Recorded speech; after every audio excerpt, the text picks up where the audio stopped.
welcome back to the Cyber Cafe. My name is Femias. As always, I'm very excited to speak with you, to engage with you. Here we speak tech to the everyday man in the everyday language. So if you are intrigued by technology, AI, IT, or anything in the field of technology, here we try to break down all these concepts and have very engaging conversations that are very interesting.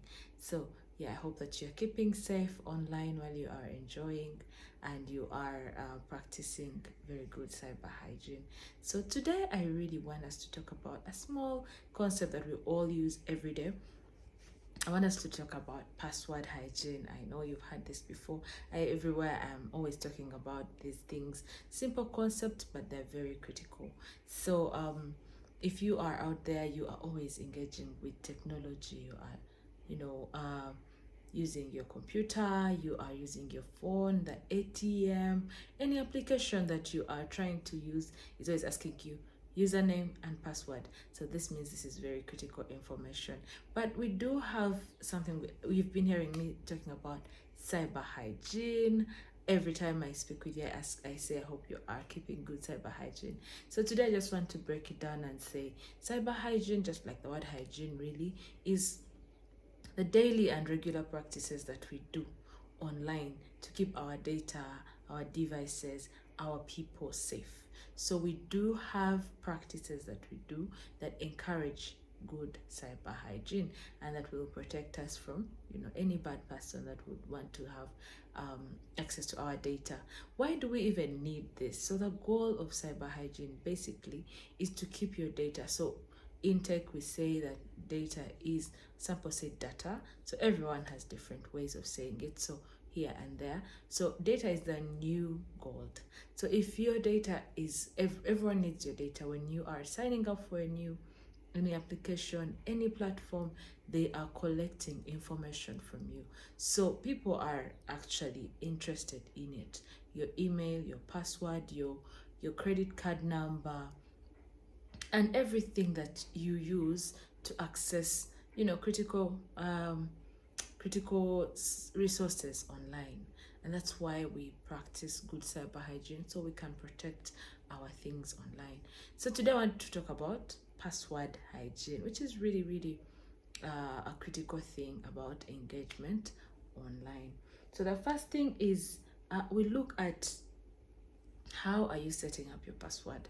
When you are creating a password, there are things that you need to consider. Even when developers are creating these applications, there are things that they are considering and putting in place to make sure that you are forced to create a good password.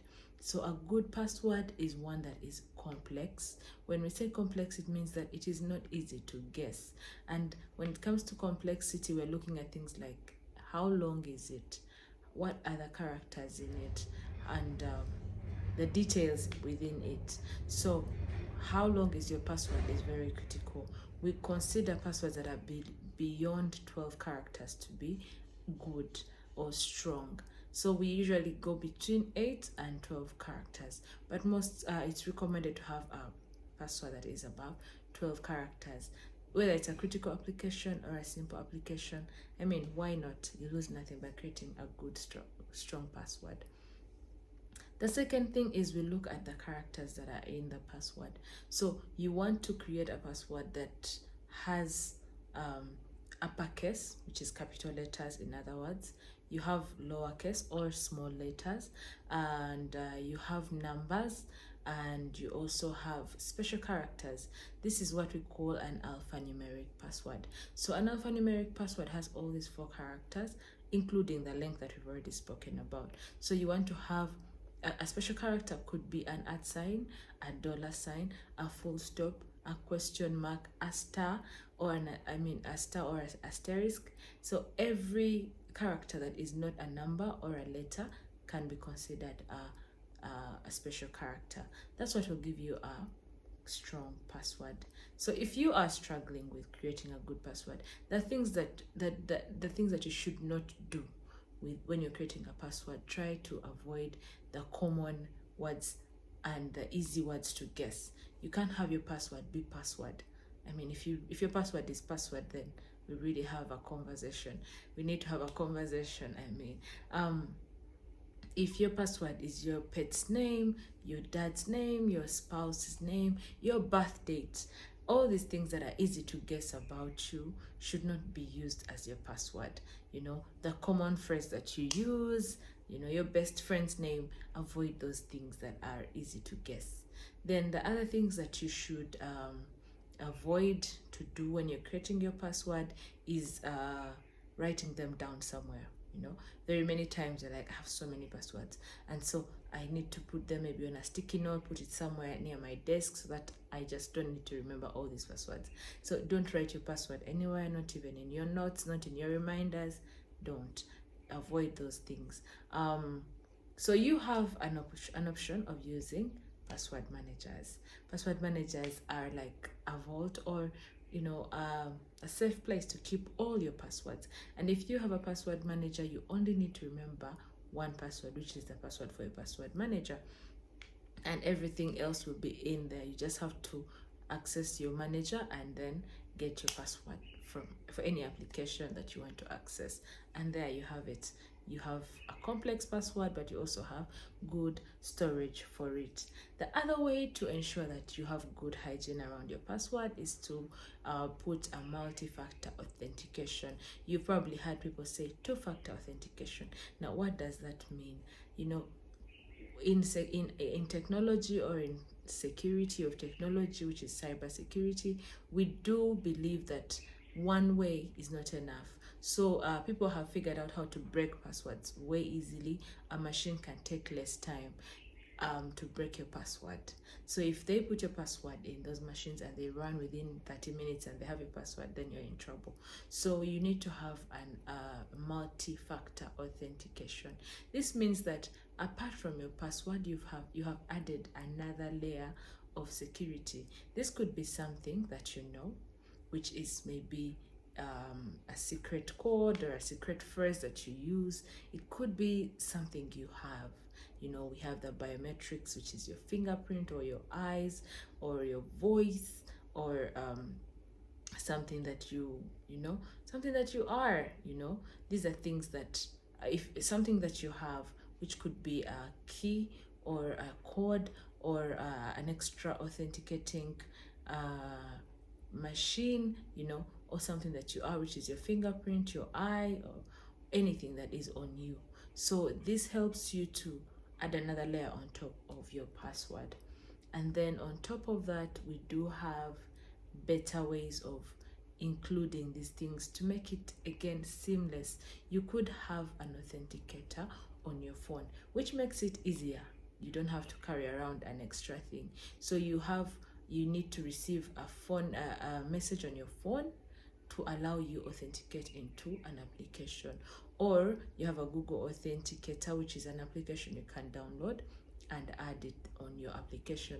So once you log in with your password, it will ask you to access your authenticator and enter in your password, which allows you now to safely access your password. But also it means that anyone who doesn't have this extra layer of security will not have access to your items or your application.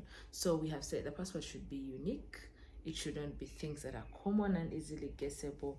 Get a password manager. Then the other thing that I usually want to talk about is the frequency of changing your password. Yes, you have created a good password, you have a manager, but then you can't keep the same password for a long time. So we always say, even developers put in an exigence in the application sometimes to force you to change your password after a given period of time. It's very good practice to change your password every month if it's a critical application. If it's not a critical application, it's good to change it every 3 months. We use days, we say 30 days or 90 days. So very many times you realize that you have kept your password for over a year. This is not good cyber hygiene, because if it has been compromised, if someone has guessed it, they're probably already accessing your details.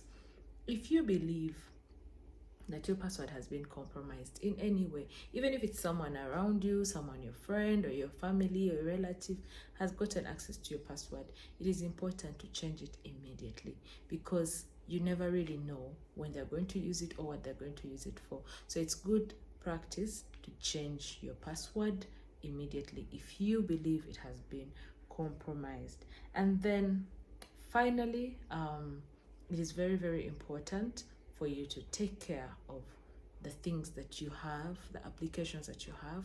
If you are a developer and if you know that you're in charge of the applications in your workspace, you need to make sure that you are discreet and you are practicing safety of your applications. Generally, you have to be very critical when it comes to how you manage access. So not everyone should be accessing everything in the application or in your system or even on your network or on your Wi-Fi. So you just need to make sure you manage access. If it's someone that is just going to get in and out, let them not have rights to administrative accounts. So try and make sure that you manage access to your applications, and this is very important because you reduce the level of privileges. In case that the accounts are compromised, then they won't be having access to your admin or root user. So if there is any other thing about password hygiene that I have forgotten or have not mentioned here, please add it in the comment section. If you have any questions that you'd like us to discuss about password hygiene, please feel free to share. And also, if you think this is very important for your friends, share this content and like our channel, and also subscribe so that we can keep getting to know how we should interact with you more and more. Again, until next time, this is the Cyber Cafe and my name is Femias. Bye.